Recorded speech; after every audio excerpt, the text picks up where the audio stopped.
Боямасыз махаббат. Мұрат Кенжебаев. Сен бала өзің қызық бала екенсің. Танымайтын адамды шекараға тегін апарып тастаймын. Ақша орнына өміріңді айтып бер дейтін. Деп бастады. Көлікке отырып амандық саулық сұрасқасын, жасы біразға келсе де, денесін тік ұстап жүрген қайың тарамыс денелі ақсақал. Иә, бұл ақсақалды өткенде Ақтаудан пойызбен қайтып келе жатырған сапарында кездестірген едім. Өзбекстанға өлуге бара жатырмын. Кемпірім сонда қалды. Соның қасына барамын. 18-інде бар қарсылықты жеңіп маған тиіп, 63 жыл мені тастамай, қас қабағыма қарап жанымда болған жарымды енді ол жақта жалғыз қалдыра алмаймын деген сөзінен соң құлағым елең еткен. Ой, ақсақал, сіз де айтады екенсіз. Өлу несі? Әлі үйленер жағдайыңыз бар сияқты ғой. Жасыңыз 80-нен асса да махаббат сезіміңіз 20-дағы жігіттің сезімін секіртіп кетердей екен, деп арзан қолпашты қойып қалдым. Ол вагонның 4 адамдық купе жағындағы төменгі орнынан қапталдағы орында отырған маған бір түрлі сынай қарады. Қарағанда да көзі мені тесіп өтіп, көздері вагон сыртындағы дүниені кезіп кеткендей сезіндім. Бала, үйлену дейсің бе? Маған тисе, жасы 70-тен асқан шалы жоқ кемпір тимесе басқа кім тисін? Ондай кемпір маған қарап, менің көйлек дамбалымды жумақ былай тұрсын, өзін алып жүрсе олжа. Құрсын, өзіммен өзім тыныш жүрейін. Осыдан 2 жыл бұрын кемпірім қайтқан, соған бармақшымын. Құдай берген 4 ұл 2 қыз бар. Бәрі үйлі баранды, бір отбасының иелері. Қыздың біреуі, ұлдың екеуі отбасылармен өзенде. Бір қыз Ақтауда Басқұдықта. Бір ұл Бейнеуде. Бір ұл сол Өзбекстанда қалды. Ол таза диқан, егіншілікпен айналысады. Еңбегі адал, маңдай термен тапқан нанын жеп, артылса жақын жуықпен көрші көлеммен бөліседі.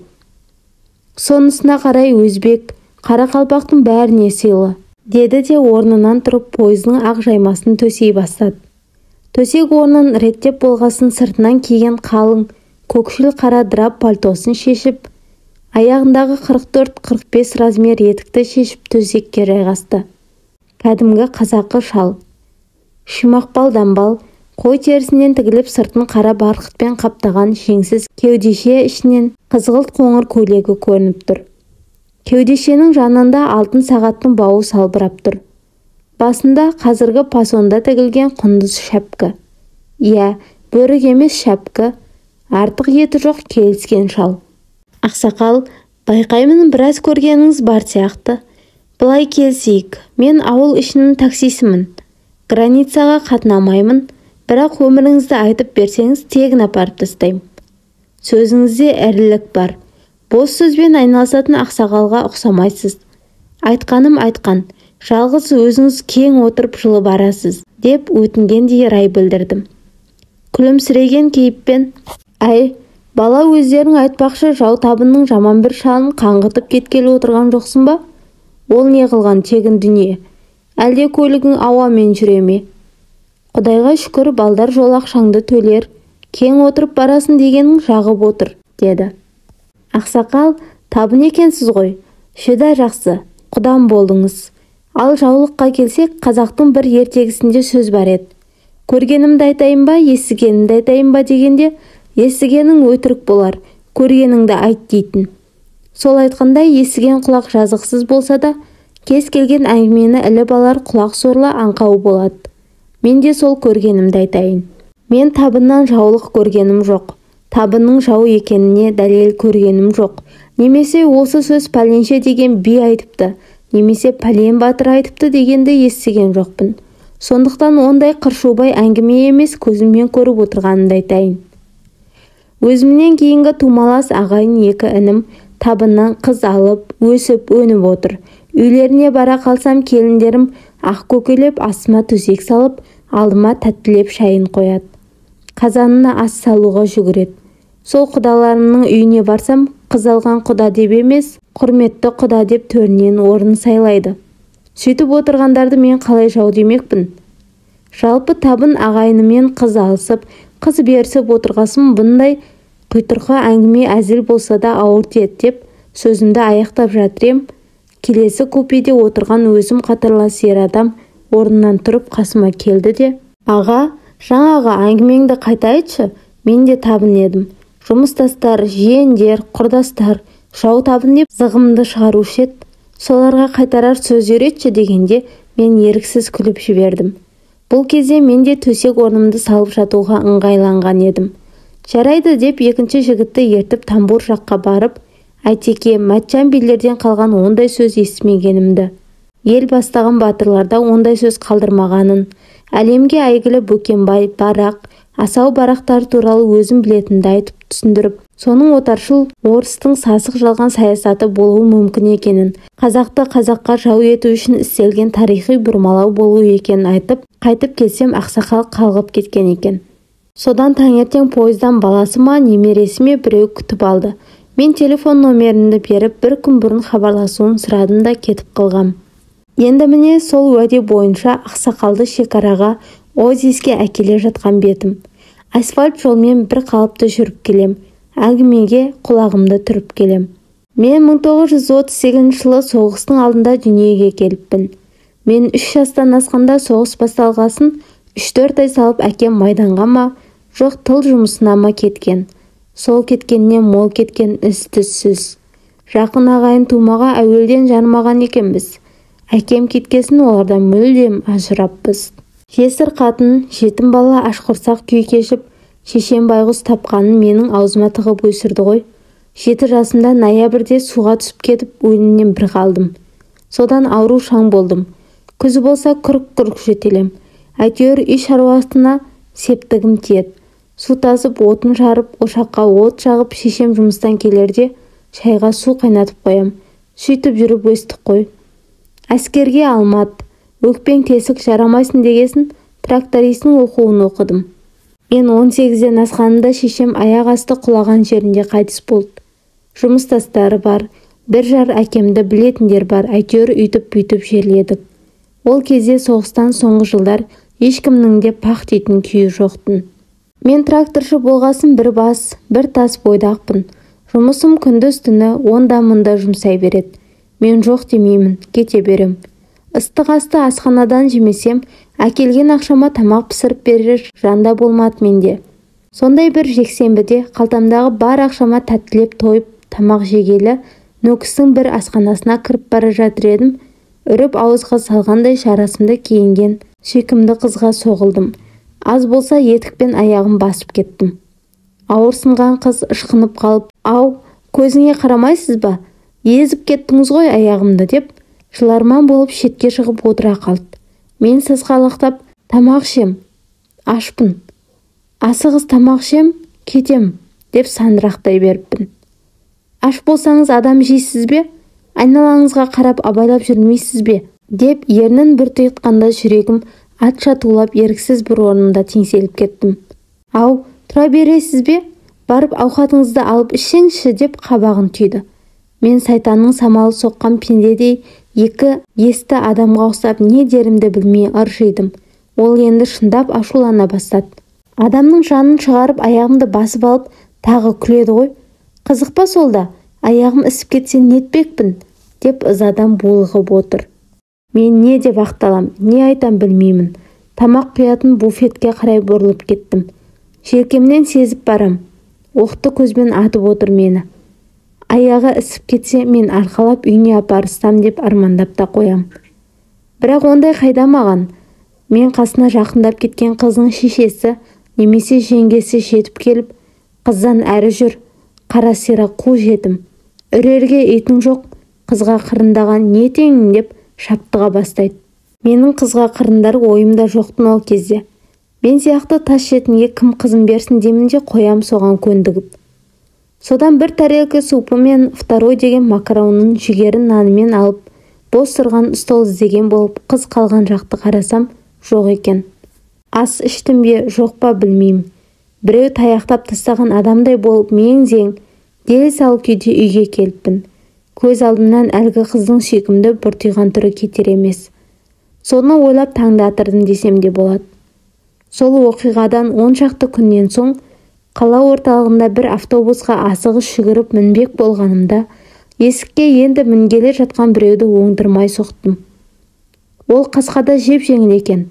Менің екпініммен ішке ұшып кіргендей болып, автобустың темір таяғына соғылды. Жұрт шулап жатыр. «Әй, шайсалаң қайтет, байғұс баланы өлтірейін дедің ғой. Жау қуып келеме сонша жүгіріп» деп мені жазғырып жатыр. Мен сасқалақтап қапелімде аузыма сөз түспей, автобустан қалып қоям ба деп асығыс едім, жұмысқа іздеп қалама деп ақталып жатырмын. Құлай жаздаған адам артына бұрылғанда, о Құдай, сол қыз, мен аяғым басып кететін қыз. Ол да мені таныды. Сілейіп үнсіз қалды. Мен шатасып сасқалақтап, «Кешір, мен ғой, асығып жұмысқа» деп үзіп-созып бірдеңе деп жатыр едім, ол күліп жіберді. Күлкі болғанда қандай, жан-жақ түгел жарқырап қоя берді. Көктемде қою қара бұлт болып келіп нөсерлеткен өткінші жаңбырдан соң жарқ етіп шыққан күндей әсер беретін керемет күлкі. Автобус тып-тыныш боп қалды. Әлде менің құлағым бақыттан тарс бітіп қалды, білмедім. Мен ештеңе сезіп тұрғаным жоқ.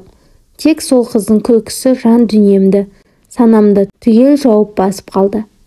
Бір нәрсе қолымды жыбырлатқандай болғанға қарасам, қыз қолымен шынашағымды жұлқылап тұр екен. Сол кезде құлағым ашылып, «Ау, не?» деуге шамам жетті. Қыз, «Соншама есіңіз кетіп не болды? Мәжнүнсіз бе? Жұрт қарап тұр ғой. Басқа жаққа қараңызшы» деп жатыр екен. Қыздың беті қып-қызыл боп алаулап тұр екен. Мен жынды, «Мә, қатты соқтың ба? Бетің тегіс қызарып кетіпті ғой» деуім бар емес пе? Қасымызда тұрған бір жар адам мырс-мырс күлді. Бір әйел, «Милау болмасаң аңдамайсың ба? Өлтірейін дедің ғой бейшара баланы. Өзіңді бір дию келіп солай соқса не етер едің» деп күстәналап жатыр. Мен олардың біреуін де елеп тұрған жоқпын. Солай неше аялдама жүргеніміз есімде жоқ. Кім кіріп, кім шығып жатыр, оған да мән беріп жатқан жоқпын. Қаланың шетіне жақындағанда қыз «Түсейінші» деді. Мен ығысып жол ашып беріп жатырем. Жаңағы күстәналаған әйел, «Әй, анау қызды аямай соқтың. Соның өтеуіне үйіне апарып таста, сөмкесі ауыр екен» демес бар ма? Сонда байқадым, кенептен тігілген сөмкесі ауыр көрінді. Мен апарсайын ба деп мүңгілеген болып едім, қыз үндемеді. Бірақ әлгі әйел тағы да, «Ой, сорлы ауыш, міңгір-міңгір етпей заттарын алда, алдына түс» деп дем беріп жіберді. Екі сөмкесін жеп-жеңіл іліп алып автобустан түстім. Өзінің айтуынша, біз түскен көшенің аяқ жағында тұрады екен. Үнсіз сөмке көтеріп келемін. 4-5 үйден соң үлкен бір алабай туралап үріп бізге шапты. Қыз қорқып маған тығылды. «Бұл қабаған ит, шынжырын үзіп босанып кеткен ғой. Саудагер өзбектің иті, босанса адам жейді дейтін» деп менің қолымды тас қылып ұстап тығылып барады. Өмірі ит атаулыны аң деп есептеп көрмеген, не бір алабайдан қорқуды білмейтін маған бұл күлкілі болды. Сөмкелерді қойдым да, алдымызға келіп ырылдап айбат көрсетіп, енді жабысқалы тұрған итке қарсы жүрдім. Жүріп бара жатып бір кесекті іле кетіп иттің басынан салып жібердім. Қаңқ еткен итке тап беріп едім, шыққан ауласына қарай зып берді. Өзімді жеңімпаз сезініп қыздың қасына жақындап сөмкелерді алып жүріп кеттік. «Иттен қорықпайсыз екен. Сіздің деу екеніңізді біліп қалды-ау деймін. Зытып кетті ғой» деп сыңғырлап күлді. Қыздың күлкісі емес, таудан аққан мөлдір бұлақтың сылдырап аққан, арасында құрақты жағаға соққан дауысында естілді маған. Мен әрең-әрең, «Мен деу емеспін. Менің атым Жанкелді» дедім. Ол, «Әйтеуір айттыңыз-ау, менің атым Күмісай. Сіз сұрағанша өзім айтып қоя берейін» деп тағы күлді. Үйіне жақындағанда алдымыздан таяғы ұстап тарамыстай тартылған, бірақ ажарын жоғалтпаған қайсар өңді әйел шықты. Қыз, «Апам» деді. Мен састым. Қызының қасынан бөтен адам көрсе, қызды да, жігітті де таяқпен бір салатын шешелер болатын ол кезде. Қыз да қорқып кетті. Ұратын шығар деп жүрісін баяулатты. Ана әйел жақындай бере, «Ана саудагердің иті бос жүрдекесін таяқ алып алдынан шығып едім. Мына аған көмектесіп өткізген болды ғой. Сау бол айналайын. Ары қарай барма, өзіміз жеткізерміз. Қайта бер» деді. Не дей алам? Үнсіз қалдым. Қыз кетіп бара жатып қиғаштай бір қарап, «Сау болыңыз, рахмет» деді. Мен иығым салбырап кері қайттым. Иығым салбырап үйге қайттым. Не ойлап келдім, ол да есімде жоқ. Әйтеуір келе жатырмын. Үйге қалай келгенім де есімде жоқ. Келе жатып қалдым. Көз алдымда Күмісай. Күлгені, жүргені, сөйлегені бәрі көз алдымнан кетер емес. Өзім ойлап қоям. Үйі анау хан сарайындай. Жағдайы жақсы. Маған қарағанда 1000 есе күйлі екені көрініп тұр. Маған қызын бермейтін шығар. Сүт беріп тұратын көрші Қарақалпақ әже айтқан. Байдан қайтқан біреуді кіргізіп алмасаң, саған кім қызын берсін қарағым. Екі тізеңді құшақтап жүре бермей, кіріңді жуып, асыңды пісіріп беретін біреуді кіргізіп ал. Балалары болса тіпті жақсы, өзіңе қолғанат болады дегені миыма кірмейді. Сонымен әрі-сәрі болып есалаң күй кеше бастадым. Менің мекемемнің гараж бастығы жасы 50-ге жақын ораз дейтін тәуір кісі еді. Сол менің селқол жүрісімді, жұмысымның берекет кеткенін біліп қалыпты. Сол гаражға шақырып шай ішіп отырып әңгімелестік. Ораз аға, бала, солай де, шыбығыңа су жүгіріп, кеудең күлеп жүрде. Дұрыс. Бірақ енді сенің жағдайың мәлім ғой. Қыз табу қиындау болады-ау. Қайта біреу болмаса. Ал айтып отырған қызды қайдан білейін? Жаңағыдай қайтып келген, байы өлген біреу тауып жатсаң, жігіттер болып бір қой сойып некеңді қисақ, ЗАГСке тұрып документ алсаң, бәлкім үй боп кетерсің, деп мені бір жолата өлтірді. Жұмыс жайына қалды, көңіл күйі жоқ. Бұрын жарты сағатта бітіріп тастайтын жұмысты жарты күндеп жүріп бітіре алмайтын болдым. Күмісайдың үй жағын 2 күннен бір турауылдап қайтам. Көре алмадым. Әбден болдырдым. Сондай бір күні мені гаражға әкемнің көзін көрген бір шал іздеп келді. Гараж бастығы Орекең, балаға қиын болып жүр, бүйте берсе құсадан өліп кетер, обалына қалармыз. Қолдан келсе көмектесейік деп хабар айтып жіберген екен. Содан әлгі шал Орекең екеуі мені ертіп алып, Күмісайдың үйіне құда түсе кеттік. Гаражда Сельпоның полуторка деген газигі тұрған, соны мініп кеттік. Түс мезгілінде үйінде адамдары жиналған шығар деп соған бақыттап бардық. Бар екен. Күмісайды көрмедім. Әкесі, шешесі, үлкен бір ағасы, жеңгесі бар екен. Менің хабарым жетіп отыр екен бұл жаққа. Тіпті торуылдағаным да көрініп қалыпты. Әкесі барған беттен айтқаны, тіпті отырың деген де жоқ. Қыз жоқ, күдерлеріңді үзіңдер. Жетім анау-мынау деп отырған жоқпын. Бірақ менің басқа жоспарларым бар. Сондықтан босқа әуейленбей келген іздеріңмен қайтыңдар. Ораз ағаға қарап, саған Сельпоның машинасының құдалыққа мінсін деп берген жоқпыз. Машинаны орнына жеткіз. Жарты сағаттан соң телефон соғып сұраймын. Өзің де машинада гаражда болмасаңдар соттатып жіберем. Мені танып отырсың ғой. Облыстық ОБКХС бастығы Адиловпын. Болды, қайқайың бар. Қара бұларды жұмыс уақытында мемлекеттің машинасымен селкілдеп. Бар, кетіңдер жұмыстарыңа, деді зірк-зірк етіп. Орекең зытты, тіпті бізді ұмытып зытты. Соңынан біз кете бердік, салымыз суға кетіп салбырап. Жан келді деген дауысқа жалт қарасам, Күмісайдың ағасы екен. Өзі қатарлас 2-3 жігітпен тұрған, бері кел деп шақырды. Бардым. Ағасы жағамды бүріп ұстап, енді осы көшеден көрсем, сирағыңды сындырып қолыңа берем. Түсіндің бе деп тісін шықырлата сөйлеп жатыр еді. Қасындағы бір жұқалтаң шегір, қазір-ақ әкесін танытайық, быт-шыт қылып деп шәңкілдеп тұр. Күмісайдың ағасы, жоқ, қазір кете берсін, енді кездестірсек аямаймыз деп жағамды жұлқып жіберді. Мен не дейін, кете бердім. Төбелессем оңай алдырмаспын. Бірақ ол кім, мен кім? Мен сұрауы жоқ жетіммін. Ол ОБКХС бастығының баласы. Сол мысымды басып тұрғасын ернімді қаната тістеп кете бердім. Сонымен өзегімді өртеген өкініш пен ызадан жарылардай болып үйге жеттім. Бас құда шалым, қайтейін енді қайтейін. Әкеңді танушы едім, соның әруағы бар ғой деп келіп едім. Дым бітіре алмадым. Заман солай ғой, анандай адамдарға 4 құбыласы түгел біреу болмаса, басқаның дәті шыдап құдалыққа бара қоймас. Бізде нағыз екенбіз. Салдырлап жетіп барған. Шырағым-ай, аяз би әліңді біл, құмырсқа жолыңды біл деген. ОБКХС біздің не теңіміз деп қайнала кетті. Үйге келгесін жаман жастығымды құшақтап жата кеттім.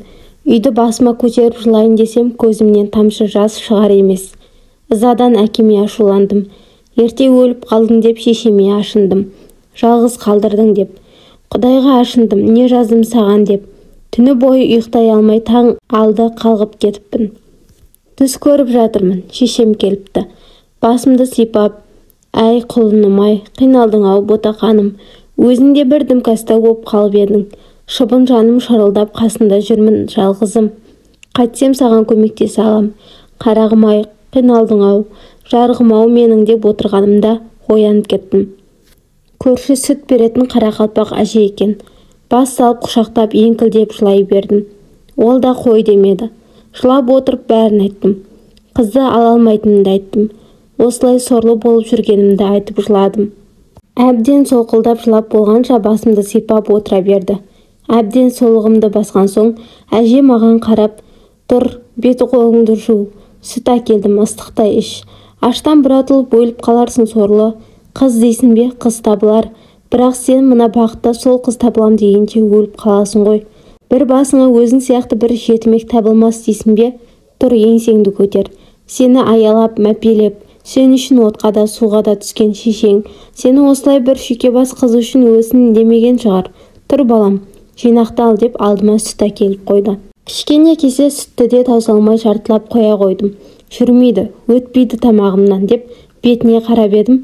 Әжем, ей бейшара балай, әбден діңкең құрған екен, есіңді алған екен ғашықтық. Бүйте берсең ұзаққа бармайсың ғой деп күбірлеп отырды да, бұлай болмайды. Жинақтал, көрерсің басыңа салғанды. Сабыр ет, сені қолдаушы бір құдірет бар шығар. Жастай кеткен әке шешеңнен айырғанда соңын жақсылап берер. Сабыр қыл деді де шығып кетті. Менің көптен жинау, жөндеу, әктеу көрмеген тоқал тамым көзіме өте қорқынышты көрінді. Атып сыртқа шығып едім. 1959 жылдың май айының күні шақырайып тұр екен. Мен басым айналып тәлтіректей артқа шегіндім де үйдің қабырғасын сипалап құлай бердім. Көзімді ашсам ауруханада жатырмын. Кең, жарық палата. Жан-жағымда әр койкада бір адам жатыр. Менің қозғалғанымды байқаған есік жақта біреу өзбекшелеп, мына бала оянды деп айқайлады. Дәрігер келіп, әй бала, өзіңді өзің күтпесең өлесің. Сенің асқынған бронхитің бар. Саған күшті тамақ жеу керек. Ештеңеге алаңдама. Жұмысыңа хабар айттық. Үйің алдында құлап қалғансың. Содан осында жеткізді. Құдай сақтап Завгар ағаң іздеп барған екен. Сол әкелді мында. Сені бірдеңе ішіп уланған деп еді, олай емес екен. Сен аштықтан әлсіреп құлағансың. Бір стресс болған. Бәрі қосылып сені жыққан. Енді күтінбесең өлесің деп медсестраны шақырып укол салдыртты. 4-5 түрлі таблетка дәрі әкеліп қойды. Қанша айтқанмен жаспын ғой, ертесіне-ақ жүріп тұратын жағдайға жеттім. Таңертеңгі дәрігер тексерісінен соң сыртқа аулаға шығып отыр едім. О құдірет, өз көзіме өзім сенбедім. Күмістай келе жатыр, және туралап әлсіз жымиып маған келе жатыр. Мен не болғанын түсінгенше қасыма келіп, сәлем бердік. Қалайсыз, жақсымысыз? Диюды да құлататын күш бар екен ғой деп сыңғырлап күлді. Міне, мен осы жерде жиналдым. Өзіме өзім келдім де, Күмісай, кез келген тіршілік иесін тірілтетін де, өлтіретін де махаббат, көтеретін де, құлататын да махаббат екен. Мені құлатқан саған деген махаббат. Сенсең де сенбесең де маған сенсіз өмір жоқ деп басып қалдым. Көктемнің әдемі күнінде жапырақтар арасынан ойнақтай түскен күн сәулесі оның жүзінің бір қызарып, бір бозарып жан дүниесі мен дидары бірдей мың түрлі құбылған байқап отырмын. Не болса да айтып өлейін деген соңғы әрекетім еді. Не дедің? Қайталашы. Осы сөзіңді маған берер уәдең мен антың деп айталасың ба деп тосын сұрақ қойды. Иә, айталамын. Мен сені қатты жақсы көріп қалдым. Маған сенсіз өмір жоқ деп қолын ұстап едім, ол. Жынды, адамдар қарап тұр ғой, ұят болады деп қолын тартып алды да, мынаны тыңда. Менің әкем қанша коммунист болып партияда болса да, іштей бір құдірет барына сенеді. Сондықтан көз жасынан, нақақ төгілген қанынан, қарғыстан қорқады. Кеше кешкісін үйге бір қарақалпақ кемпір барды. Сіздердің көршілеріңіз екен. Сол айтты, сен мені ойлап ас су ішпей әлсіреп доғдырға түсті деп. Содан әкеме қарап, жетімдерді жебеуші бір құдірет бар. Егер мына балас құсадан өлер болса, оның обалы сенің отбасыңа болады. Ол өлген күні мен сенің дарбазаңның алдына келіп, екем-шегімді сауып қарғап кетем. Қарақалпақ қатынның қарғысы қатты тиеді, ұмытпа соны деп шығып кетті. Содан әкем қатты ашуланды, маған ұрысты. Қайдан ғана сол біреуге тап болдың деп. Бүгінде жұмсаған сол. Әне ана жерде шеңешем тұр. Әкемнің айтқанын саған түсіндір. Босқа арам тер болмасын, менен бас тартсын деді. Егер менің бақытымды қаласаң, менен бас тартуың керек екен. Маған ұрысып тұрып соны айтып жатқанда, мен сені ойлап отырдым. Дәу алабайдан қорықпайтын жеудай адам мені ойлап әлсіреп құлап жатқан бір түрлі көрінді. Я, көріп отырмын, бір-екі күнде азып кетіпсің. Сен мені алатын болсаң, шынымен мені жақсы көрем десең алып қаш. Өтірік болса да молда тап.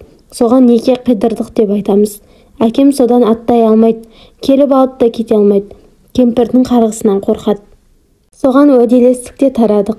Сондай ерекше жағдайда тұрсақ та бір-біріміздің қолымыздан ұстауды да ұят санадық. Ұялдық. 2 күннен соң екеуміз қаштық. Қашқанда қайда барайық? Менің жұмысындағы гараждың темір-терсек қоймасына тығылдық. Келген бойда анау күнгі шалған неке қию рәсімін жасаттық.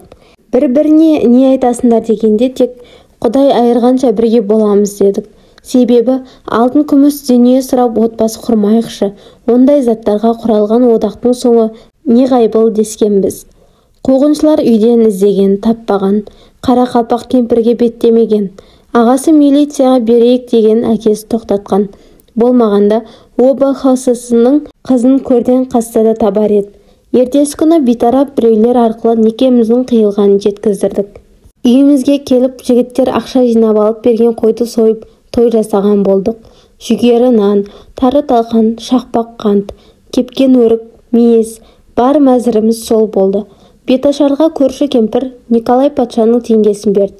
Ішем дегендер көкшіл сия сияқты спирт ішіп тілек айтты. Сонымен тамам тойымыз. Қазіргідей қызылды жасыл ештеңе жоқ. Біз өз үйімізде бақытты ғұмыр кеше бастадық. 1959-60 жылдары ақшаның құны жоқ болды. Қопырап жүрсе де ол ақшаға дұрыс бірдеңе сатып алу, табу қиын еді. Күмісайдың әкесі есігімнен бір аттамастан кетті. Жеңгесімен қалада жасырынып ұшырасып сөйлескен болмаса, Күмісай анасында көрмейтін. Екеуміздің бар асымыз тары көже, сүті бар 2-3 қайтара салынып демделетін шай, кепкен өрік еді. Басқа тамақ жоқ. Біз сонда да бақыт дедік. Бізге сол бақытты қимай көре алмағандар да болды. Күмісайдың елден ерек сұлулығы жұрттың көзіне шыққан сүйелдей көрінді. Біз жерге ас таппай жүрсек те бір-бірімізге шай десіп көрмеппіз. Ол үнемі күле жауап беретін. Оның күлкісін көргенде айналадағы ала күбен қарда еріп кететіндей еді. Бір күндері Күмісайдың көңілі бір түрлі болып жүрді. Мен оны аяп, үйіңді сағындың ба, мүмкін барып келерсің дегеніме, мен үйге барсам, тек сенімен барам. Қазір барсам, аш отырғанымызды бетіме басады. Сондықтан бармаймыз. Кейін байып, балалы шағал болғанда бір барармыз деп күлген. Жаңағы айтқан көре алмастардың Күмісай туралы айтпаған өсегі қалмады. Тіпті бір күні бір қызық болды. Қазір қызық қой, ол кезде жан түршігерлік нәрсе еді. Күмісайдың сұлулығын, оның бай отбасынан бола тұра, жетімге тиген сан-саққа жүгіртіп жүрген бір қатын мен жоқтай үйге келіп, шаймен ішерсіңдер деп халуа әкеліп кеткен. Арамдығы жоқ Күмісай бар алғысын айтып шығарып салып, халуаны менімен отырып жеп, шай ішерміз деп қоя салған. Сол ортада көрші кемпір бұзау байлас жіберші деп шақырған. Қайтып келсе халуаның шетін тышқан кеміріп тастапты. Жеуге харам, лақтыруға көз қимай мені күтіп отырса, әлгі тышқан шиқ-шиқ етіп басын шығарып өліп қалған. Міне інім, сондай да көре алмаушылықтар болған. Сол жаңағы айтқан Күмісайдың көңілі бір түрлі болып жүрген күннің бірінде мен ауылға трактормен жүк апаруға кеттім. Сол жақта бір қазақ үйден жүгері талқан алып қайттым. Келгеннен Күмісайдың қолына ұстатып ем, ол қуанғаннан секіріп мойныма асылды да, «Қайдан білдің, жәкем-ау, кім айтты?» деп ақтер көктер болып, қанты жоқ, дәмі жоқ талқанды құрғақтай жей берді. Мен аң-таңмын. Ол қақала шашалып жеп жатыр. Әбден аузы толғанда, «Уф!» деп күліп жібергенде аузынан талқан бұрқырады. Содан сүтпен жұтып тұрып, менің жігер талқанға жерік екенімді қайдан білдің? Көрші әже айтты, жерігім қанса ұл табады екенмін деп күледі келіп. Осы жерге келгенде Жанкелді ақсақалдың даусы тарғылданып, ерні кемсеңдеп кетті. Содан Күмісайым екіқабат, менің көңілім күпті. Әке дегеннің не екенін білмей өскен мен әке болам ба деп жүрмін. Не қуанарымды, не қорқарымды білмей жүрмін. Басты уайымым қалай асыраймын деген қорқыныш. Ақшаңа тамақ таптырмайтын заман еді ғой. 1960 жылдың орта тұсында дүниеге тұңғыш ұлым келді. Аяқ астынан босанды. Кіндігін сол баяғы қарақалпақ көрші әжем кескен. Мен гараждан естіп үйге жүгіріп келсем, үйде қазан қайнап жатыр. Күмісай төргі бөлмеде оранып баламен жатыр. Көршілер жүгіріп сүйіншілеп жатыр. Біреу қалжа деп ет әкелген, біреу тауығын сойған. Сонымен мәре-сәре болдық-ау шіркін-ай. Тұңғышымның атын артынан ұрпақ ілессін деп көрші әже ілеспай қойды. Аузы дуалы әулие кемпір екен. Одан соң да 3 ұлмен 2 қызды дүниеге әкеліп, бағып қақты ғой менің күмісім. Күмісай босанғасын 2 күннен соң түсте үйге келсем, есік алдында милицияның сары мотоциклі тұр екен. Жүрегім су етті. Тағы не болды екен деп жалма-жан үйге кірсем, Күмісайдың ағасы милиция формасымен тұр екен. Қарындасын сағынып босанғанын естіп әйелін алып келгендегісі екен. Толтырып киім-кешек, азық-түлік ала келген. Маған қарап қалған Күмісай, аға рахмет, керек емес, бәрі бар жеткілікті ғой. Жәкем жұмыстан тауып тұр, керек емес ештеңе деді. Жеңгесі тосылып қолындағы дүниелерді не істерін білмей тұрып қалған еді. Ағасы, әй, сендерге бірдеңе әкелді деп кім айтты? Екеуің қаңғып кетсең де мейлі маған. Ана жаман жеңге әкеліп тұрмын. Жаңа туған шақалақтың несібесінен бас тартатын сен екеуің кімсің өзі? Оттамай аласыңдар. Жанкелді жігітсің ғой. Сенің қарындасың болып, ол жас босанып жатса не істер едің деп маған сұстана қарады. Мен не дерімді білмей, қайдам бірге қуанып, бірге мәз болатын шығармын деп едім. Ол, енді сонда мені кім көресің? Сандалмай жиенімнің несібесін алып қаласыңдар. Осы жаман жетісіп, тіл шыққанша көмектесіп келіп кетіп тұрам. Мен келмесем де мына жеңгелерің келіп тұрады. 3-4 бала туған қатын ғой, бала бағудың жөнін айтып үйретер деді. Күмісай егіліп барып ағасын құшақтап жылады. Оған жеңгесі қосылды. Сол тұңғышымыз келген күннен бастап біздің жағдайымыз да жөнделе бастады. Біздер қарапайым күй кештік, бірақ бір-бірімізді қатты сыйлап жақсы көрдік. Кешегі 2020-ға дейін Өзбекстандағы 3-ші ұлдың қолында болдық. Күмісай сол жылы еш ауырмастан көз жұмып кете берді. Бүкіл өмірін маған арнады. Мені өкпе ауруынан емдеп кетті. Неше жыл бойы сүтке қарсақтың майын қосып беріп жүріп емдеп кетті. Күмісай болмағанда мен бұлай 84-ке келмес едім. Әттең дүние-ай деп ақсақал бір күрсінді. Бұл кезде біз шекараға келіп, шалдың ортаншы баласынан туған немерелері әрі қарай Өзбекстанға алып кетуге келіп тұрған жерге жетіп едік. Көліктен түсіп, немерелермен амандасып болып, қол жүктерін соларға тапсырып болған соң, ақсақал маған қарап, құда білесің бе, мені бір қара зіл басып тұрушы еді. Сенімен әңгімелесіп жеп-жеңіл болдым. Сен жазам деп отырсың ғой, жаз, балалар түсінсін. Үй болу үшін, сол үйде бақыт болу үшін, аста төк тамақ емес, қымбат жиһаз емес, асыл киім емес. Ерлі зайыптылардың бір-біріне деген сыйластығы керек. Боқ дүние адамға бақыт бермейді. Қиындықсыз келген мал жолдас болмайды. Адам асыл киіп тәтті жеген сайын өзін жоғалта береді. Себебі адамның ішкі дүниесін сыртынан жабылған қабат-қабат асыл нәрсе тұмшалай береді. Екі дүниенің абыройын берсін саған деп, көрші елге өтуге аяңдай басып кете берді. Денесі тіп-тік, кеудесі көтеріңкі. Себебі ол боямасыз, шынайы махаббаты асыл жарының қасында мәңгі болу үшін бара жатыр. Аудиокітап ұнаса, каналыма тіркеліп лайк басуды ұмытпаңыздар. Және комментарий бөліміне кіріп, өз пікіріңізді қалдыра кетіңіз.